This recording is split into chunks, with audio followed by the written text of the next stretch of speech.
দূর আর বাসায় যাম না, বাসায় খালি এটা লয়া বকে ওইটা লয়া বকে, কিছু করলেই বকে, আর বাসায় যাম না। কেন বকলো কেন? অবশ্যই তুই কোনো ভুল করছস, এই কারণে বকছে। আরে ভুল কোনো কিছু করি না, খাইতে লেট হইলে বকে, বাসায় যাইতে লেট হইলে বকে, ঘুমাইতে লেট হইলে বকে। ও এদিকে কি ভাল লাগে? সারাদিন খালি বকার উপরে রাখে। বুঝতে পেরেছি তোমার কথা। তাহলে শর্টকাট একটা কথা বলি, শোনো। জীবনে যদি তুমি লারা এবং ডলা যদি না খেতে চাও, তো বাপমার কথাটা শোনো, সেটা তোমার জন্য ভালো হবে। হয়তো কথাটা মুরব্বীদের মতো বলছি, কিন্তু 100% খাঁটি কথা।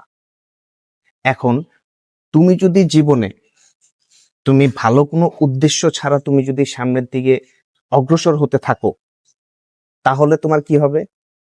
তুমি এমন লারা আর ডলা খাইবা, এই লারা আর ডলার মধ্যে তোমার আড্ডি বাসলে ভাইয়া হালুয়া যাইব, যে হালুয়া খাওয়ার উপযুক্ত হইব না। তো ভাইয়া, এখনো সময় আছে। বাবা মা যেটা বলে সেটা শুনো, আর তারা যেটা বলে তোমার ভালো এবং মঙ্গলের জন্যই বলে। হ্যাঁ ভাই, ঠিক কইছে। বাপ মার কথা খাম খেয়ালি করলে হ্যাঁ কথা শুনে চলতে বাস।